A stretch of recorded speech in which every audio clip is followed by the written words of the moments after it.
മണപ്പുള്ളിക്കാവിലൊന്ന് പോയി. അത് മണപ്പുള്ളിക്കാവിലാണ് മണപ്പുള്ളിക്കാവ് ഈ മിനിറ്റിലെ പ്രതീക്ഷയും കൂടെ പറഞ്ഞിട്ട് പോകും.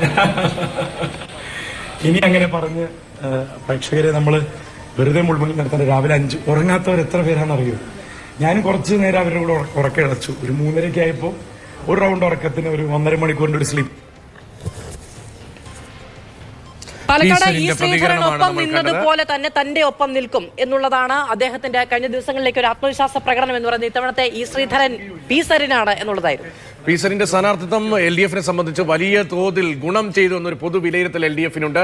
മാത്രമല്ല പ്രചാരണ രംഗത്ത് വളരെ സജീവമായി പി സരിൻ ഉണ്ടായിരുന്നു എന്ന കാര്യത്തിൽ ശേഷം സ്വന്തം ശരീരഭാഷയിൽ അങ്ങോട്ട് ആളുകളുമായുള്ള ആശയവിനിമയത്തിലൊക്കെ പ്രകടമായൊരു മാറ്റം പി സരിനിൽ തന്നെ ദൃശ്യമായിരുന്നു അല്ലെ? സാധാരണ നിലയിൽ ഒതുങ്ങി പ്രവർത്തിക്കുന്ന ഒരാളാണ് പി സരിൻ എന്ന പൊതുപ്രവർത്തകൻ. പക്ഷേ ഇവിടെ ഒതുങ്ങിയല്ല, എല്ലാത്തിലും ഇടപെട്ട് എല്ലാ കാര്യങ്ങളും പ്രതികരിച്ചിട്ടുണ്ട്. ആ സരിൻ സംസാരിക്കുന്നുണ്ട്, അത് വീണ്ടും കേൾക്കാൻ കഴിയുമെങ്കിൽ.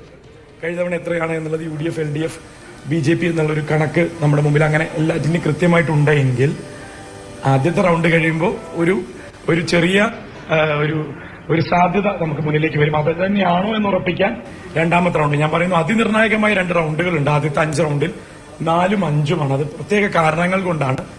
അപ്പൊ 5 റൗണ്ടിനപ്പുറത്തേക്ക് മുനിസിപ്പാലിറ്റി തന്നെയാണ് ഇത് മുഴുവൻ എണ്ണുന്നത്. എന്നിട്ടും ഞാൻ വളരെ ആത്മവിശ്വാസത്തോടെ പറയുന്നു, ആ ഒരു ട്രെൻഡോ പാറ്റേണോ തന്നെ പുലർത്താനാണ് പിരായിരിയിലും മാത്തൂരിലും കണ്ണാടിയിലൊക്കെ സാധ്യത. വ്യത്യസ്തമായ ഒരു കണക്കുകൂടി അവതരിപ്പിക്കുകയാണ്. 36,300ഓളം വോട്ടുകളുള്ള പിരായിരിയിൽ 26,000 വോട്ടേ പോൾ ചെയ്തിട്ടുള്ളൂ. എന്ന് വെച്ചാൽ 10,250 വോട്ട് പോൾ ചെയ്തില്ല. 33,900 ചില്ലുവാനം വോട്ടുകൾ എന്ന് വെച്ചാൽ 43,000 കഷ്ടി 44 എന്ന് തന്നെ പറയാം. മാത്തൂരും കണ്ണാടിയും ചേർന്ന് 43 ബൂത്തുകൾ ഉണ്ട്. മറ്റേത് 33 ബൂത്തുകളാണ്. ഇവിടെ ഈ 44,000ഓളം വോട്ടുകളിൽ 34,000 വോട്ട് പോൾ ചെയ്തു എന്ന് പറയുമ്പോൾ പിരായിരിയിൽ 36-ൽ 10 പോൾ ചെയ്തില്ല. മാത്തൂരിലും കണ്ണാടിയിലും ചേർന്ന് 44-ലെ 10 പോൾ ചെയ്യാത്തതുള്ളൂ. ആ 8,000 വോട്ട് ആർക്കു വേണ്ടി എങ്ങനെ ചെയ്തു എന്നുള്ളത്, ആർക്കാണ് അവിടെ ആളുകളെ മൊബിലൈസ് ചെയ്ത് ബൂത്തുകളിൽ എത്തിക്കാൻ സാധിക്കുക എന്നുള്ളത്, അത് എണ്ണി കാത്തിരിക്കാൻ 11, 12, 13 അവസാനത്തെ 3 റൗണ്ട് വരെ അക്ഷമയോടെ കാത്തിരിക്കണം. പക്ഷേ ട്രെൻഡ് ഞാൻ നേരത്തെ പറഞ്ഞല്ലോ, മുനിസിപ്പാലിറ്റി എണ്ണി കഴിയുമ്പോൾ BJP ലീഡ് ചെയ്യും, തർക്കമില്ല. 4,000 വോട്ടിനെന്നാണ് വിശ്വസിക്കുന്നത്.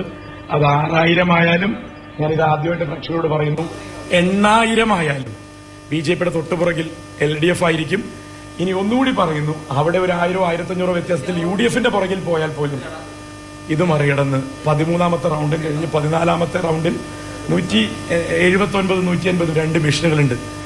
മിനിമം ആ 2 മെഷീനുകളിൽ ലീഡിൽ LDF വിജയിക്കും. 5 റൗണ്ടിൽ പിടിച്ചു നിന്നാൽ പ്രതീക്ഷയാണ്. 5 റൗണ്ടിൽ പിടിച്ചു നിന്ന് 10 റൗണ്ടിൽ നിലനിർത്തി പോകുന്നു.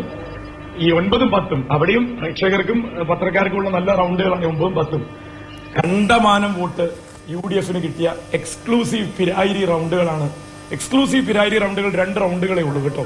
9ഉം 10ഉമാണ്. നോക്കാം നമുക്ക് UDFന്റെ പ്രതീക്ഷകൾ എങ്ങനെയാണ്. വിജയത്തിലേക്കുള്ള യാത്രയിലേക്കുള്ള പി സരിൻ ഫോർമുലയാണ് നമ്മൾ ഇപ്പോൾ കേട്ടത്. അത്രമേൽ ആത്മവിശ്വാസമാണ്. സ്വന്തം നിലയ്ക്ക് 10,000 വോട്ട് സമാഹരിക്കാൻ കഴിയുന്ന ആത്മവിശ്വാസമാണ് LDF സ്ഥാനാർത്ഥിക്കുള്ളത്.